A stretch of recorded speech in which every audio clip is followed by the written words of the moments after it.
ಬಣ ರಾಜಕಾರಣಕ್ಕೆ ರೋಸಿ ಹೋದ್ರ ಬಿಜೆಪಿಯ ರಾಜ್ಯಾಧ್ಯಕ್ಷ ಅಸಮಾಧಾನ ಹೊರಹಾಕಿ ಹಿರಿಯರ ವಿರೋಧ ಕಟ್ಕೊಂಡ್ರ ಅನ್ನೋದು ಪ್ರಶ್ನೆ. ವಿಜಯೇಂದ್ರ ಹೇಳಿಕೆಯಿಂದ ಕೆಂಡುವಾಗಿರುವ ಪಕ್ಷದ ಹಿರಿಯ ನಾಯಕರು ದೂರವಾಣಿ ಮೂಲಕ ವಿಜಯೇಂದ್ರ ಹೇಳಿಕೆ ಬಗ್ಗೆ ನಾಯಕರು ಚರ್ಚೆ ಮಾಡಿದ್ದಾರೆ. R Ashok, Ashwath Narayan, Bommai, Sriramulu, Sadananda Gowda, MLA CT ರವಿಯಿಂದ ಚರ್ಚೆಯನ್ನು ಮಾಡಲಾಗಿದೆ. ವಿಜಯೇಂದ್ರ ವಿರುದ್ಧ ಮುನಿಸು ಪ್ರದರ್ಶಿಸುತ್ತಿದ್ದಾರೆ ಬಿಜೆಪಿ ನಾಯಕರು.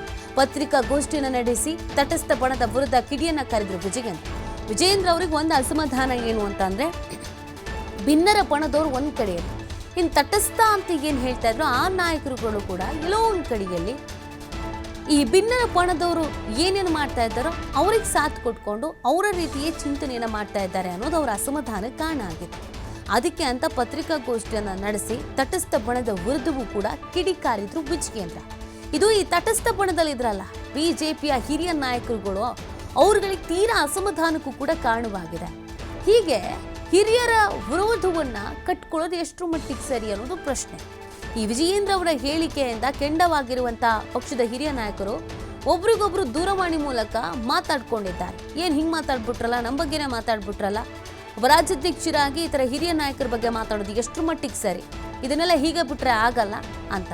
ಸೊ ಅಲ್ಲಿಗೆ ವಿಜಯೇಂದ್ರ ಅವರು ಒಬ್ಬರೇ ಈಗ ನಿಂತಂಗೆ ಕಾಣಿಸ್ತಾ ಇದೆ.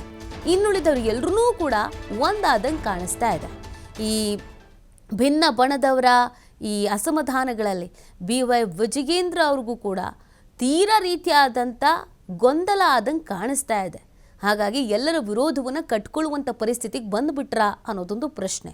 ಮಾತಾಡುವ ಭರದಲ್ಲೋ ಅಥವಾ ಬಹಳ ರೀತಿಯಾದಂಥ ಕಿರಿಕಿರಿ ಆದಂಥ ಹಿನ್ನೆಲೆಯಲ್ಲೋ ತಮ್ಮ ಅಸಮಾಧಾನ ಏನಿದೆ ಅದನ್ನು ಹೇಳ್ಕೊಂಡು ಬಿಟ್ಟಿದ್ರು. ಅದು ಕೆಲವು ಹಿರಿಯ ನಾಯಕರಿಗೆ ತೀರಾ ಹರ್ಟ್ ಆಗಿಬಿಟ್ಟಿದೆ. ಹಿಂಗೆ ನಮ್ಮ ವಿರುದ್ಧನೇ ಮಾತಾಡ್ಬಿಟ್ರೆ ಏನು, ನಾವು ಯಾವತ್ತೂ ಯಾರ ವಿರುದ್ಧವೂ ಹೋಗಿಲ್ಲ, ಪರವಾಗೂ ಹೋಗಿಲ್ಲ, ತಟಸ್ಥರಾಗಿದ್ದೀವಿ, ಇವ್ರು ಹೋಗ್ಬಿಟ್ಟು ನಮ್ಮ ಬಗ್ಗೆ ಮಾತಾಡಿದ್ರೆ ಹೆಂಗೆ ಅನ್ನೋದು ಪ್ರಶ್ನೆ. ಆರ್ ಅಶೋಕ್, ಅಶ್ವಥ್ ನಾರಾಯಣ್, ಬೊಮ್ಮಾಗಿ, ಶ್ರೀರಾಮುಲು ಇವರೆಲ್ಲ ಪರಸ್ಪರ ಫೋನ್ ಮಾಡ್ಕೊಂಡು ಮಾತಾಡಿದಾರಂತೆ, ಏನು ಕತೆ, ಏನು ಹಿಂಗಾದ್ರೆ ಅಂತ. ಅಲ್ಲಿಗೆ ವಿಜಯೇಂದ್ರ ಅವರು ಏಕಾಂಗಿ ಆಗುವಂಥ ಪರಿಸ್ಥಿತಿಯಲ್ಲಿ ಇದ್ದಾರಾ ಅನ್ನೋದೊಂದು ಅನುಮಾನ ಕೂಡ ಹುಟ್ಕೊಳ್ತಾ ಇದೆ. ಸೊ ಕೊನೆಗೆ ಈ ಬಿಜೆಪಿಯ ಹೈ ಡ್ರಾಮಾ, ಈ ಬಿಜೆಪಿಯ ಅಸಮಾಧಾನ, ಈ ಕೋಲ್ಡ್ ವಾರ್ ಎಲ್ಲಿಗೆ ಹೋಗಿ ನಿಲ್ಲುತ್ತೆ, ಯಾವಾಗ ಎಂಡ್ ಆಗುತ್ತೆ, ವಿಜಯೇಂದ್ರ ಇನ್ನೂ ಯಾರಿಗಾರ ಅಸಮಾಧಾನವನ್ನು ಕಟ್ಕೊಳ್ತಾರೆ, ಎಲ್ಲವೂ ಕೂಡ ಪ್ರಶ್ನೆ.